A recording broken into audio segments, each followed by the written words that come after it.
same week, just prepare myself for battle and just try to get my advantage on the in the film room, and just when I see it, exploit it.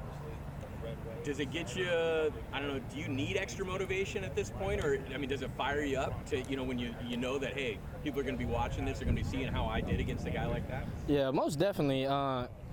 It fires me up a little bit, but at the end of the day, players got to make plays, and that's all the game's about, just players making plays.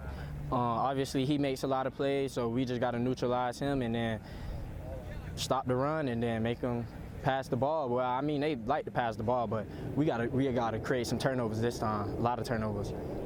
Putting on the black uniforms, how excited are you for that? Oh yeah, real excited. Way back, I don't know what year it was, but when they first introduced them, I seen it. And then Trav got the helmets and like the old little replica stuff in there, so it's gonna be pretty fun to go see like different color jerseys on. I think it's the only trophy game you guys have scheduled this year to play for that Valley Trophy. What does that mean to the players? Man, it means a lot to us. Just us, with the conference realignment and stuff like that. Coach Skip was talking to us this morning. We may not play them for a good little minute, so we got to come home with that trophy just so we know that it's in Bulldog.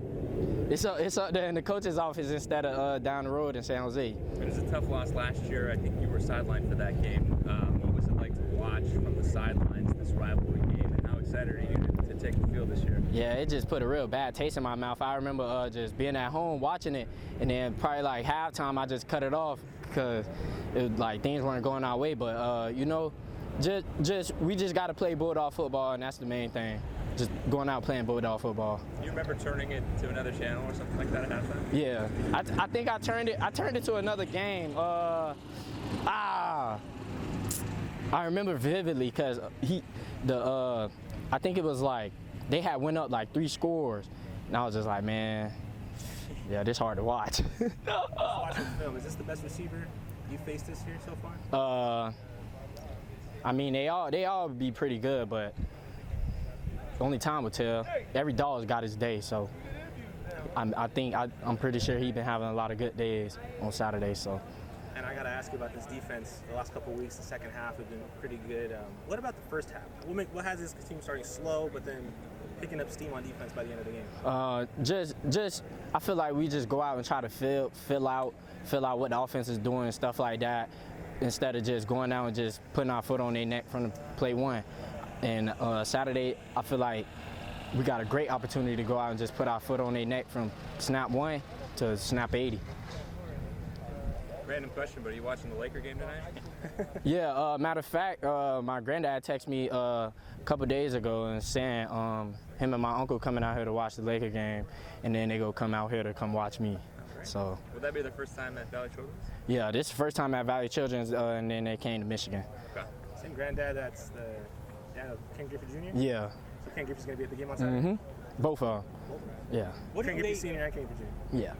And yeah, they're going to be at the Laker game tonight too, right? Yeah, they're going to be at the Laker game. And I saw with your family kind of being in the news like that. How cool is that, knowing that you're kind of a part of that athletic legacy? Yeah, it's just like, it's pretty cool just knowing like my lineage and stuff like that, going back, just great athletes, Even like, a lot of people don't even know I have, my granddad has another son, my Uncle Craig, and he's probably the best athlete in our whole family. I mean, he's like 45, he could do like, he's not 45, he's like 50 now, but when he was like 45, I seen him do like tuck backflips and stuff like that. So, I mean, it's a lot of superb athletes in my family, but it's pretty cool when I get to see them on Instagram and in the media and stuff like that, and people get this, people gravitate to me and just knowing that. So I don't know, maybe you do have some baseball background, but did Granddad and Uncle Ken ever try to get you playing baseball? Yeah, I played baseball when I was younger. I played on one of the best travel ball teams like in the nation when I was younger, but I fell out of love with it, and then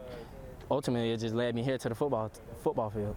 And then finally, is there anything that Granddad or Uncle Ken have kind of said to you or instilled in you that you've kind of taken to heart as far as advice or anything like that? Yeah, just being a professional and just working hard every day, honestly. It's just, just can't have no bad days, honestly. Just going out, putting my best foot forward and just keeping the mentality I got, because they know I'm one of the best. So they just waiting on me to just take the next step. Cam? Yes.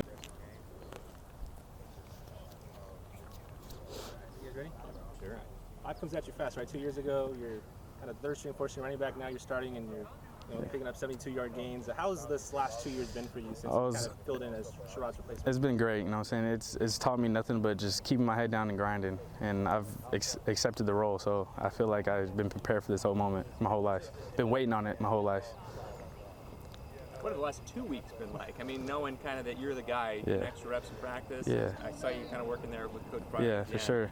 I mean, I took on the role, you know what I'm saying, and I take pride in it, like I said, and I just put my head down and grind every day. And these last 2 weeks, I've done that, and I feel like it's shown a little bit. Are you surprised at all by the numbers that you're putting up? Not at all, not at all. I want to strive for more, for sure. Do you feel that that takes the burden off of Mikey and this offense as a whole? Yeah, I feel like it takes the burden off of him a lot, and he doesn't have to worry about if I'm doing the right thing or not, and he can focus on somewhere else if we're lacking somewhere else, and I just feel like it's just works itself out altogether. For a Valley guy from Merced, I mean, Yeah. what is the rivalry with him as they Oh yeah, it's a big rivalry, you know what I'm saying? We lost last year and it was kind of bad, but I feel like this week we're ready. We're gonna get ready and we can't wait. What does it mean to players to have a trophy on the line, right? Obviously the end goal is the ultimate goal. Yeah. To have something that at the end of the 60 minutes you can lift up. Playing for that big V, you know what I'm saying? It means a lot to us. Like I said, we got it took last year, and that's what all our focus is on right now, just getting that trophy back at the home. When we talked last year, you told me you were an avid note taker.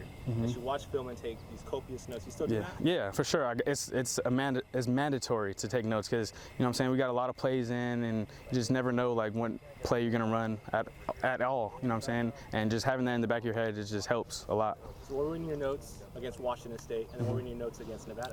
It was mainly just plays and stuff, details of like imperfections and different routes like guarded and stuff like that. So it just little details, nothing crazy, but it was just mainly small details. Any like notes like, hey, I gotta do this better, or hey, I'm doing this pretty well? I would mainly say just in protection, just make sure I see everything. Little notes to myself. That's nothing crazy. Elijah, Cam, we were talking with Lockridge, Yeah. and he didn't play in last year's San Jose State. Yeah. He said he was watching it at home, and he couldn't take it anymore. Yeah. He actually had to turn it off. Yeah. I got a feeling a lot of you guys feel that way. Oh yeah, we definitely did. Some of us were at the game, and it was kind of hard to just keep watching. And I feel like this week it might be different for sure. Hoping for it to be different. Is that a big factor? I mean, do we make too much of it? Kind of a revenge factor. I mean, guys remember that stuff, Yeah, right? I mean, we for sure remember it, but at the end of the day, we're gonna go out there and play our ball, bulldog ball. Sorry, and yeah, go ahead. I was just gonna say, sometimes we talk about a quarterback getting in a rhythm, Yeah. right? Like a few completions leads to more completions. Yeah. Is that true for running backs? Like, are you kind of sensing your rhythm? Yeah. Like getting opportunities? For sure. Once you have one big run, you know what I'm saying, it kind of opens up and you kind of get the feel for everything, seeing how linebackers play certain things and how DBs play certain things, and it just kind of helps you out, yeah, seeing it, warming up. And I'm just curious because, we've kind of seen a shift, it seems like offensively a little bit more downhill running, Yeah. right? Is that something that's more of a mentality, or do you kind of see the game plan kind of, without giving anything away, focusing more on, hey, getting back to football? I mean, we're gonna game plan no matter what. We do put in the runs when we do. It's gonna be downhill or something, outside zone or anything like that. But I mean, we just go out here and grind. I mean, no matter what the play is, we're gonna go out there and execute it to the best of our ability. Finally, I think you showed your versatility last week, right? A little bit. What's left? Like, what else do you still want to accomplish? I still got a lot more to accomplish. You know what I'm saying? I want to get more yards catching the ball and running the ball, for sure. And real quick, finally, I wanted to ask you about black uniform. Yeah. Kind of cool. Like, how excited? Oh, I'm excited to see what these look like. You know what I'm saying? We didn't get to wear the black uniforms back in the day, and I feel like this is gonna be exciting to see what it looks like, for sure. Last thing for me, how much did last year instill confidence in you this year? Last year you took 20 carries in Big Ten country. Yeah. Compared to playing at Mackey Stadium, I'm sure you kind of been through the fire before. Yeah, I mean, like I said, I've been prepared for these moments like this, and I just feel like going on, I'm got to keep the level head and just keep down and grinding.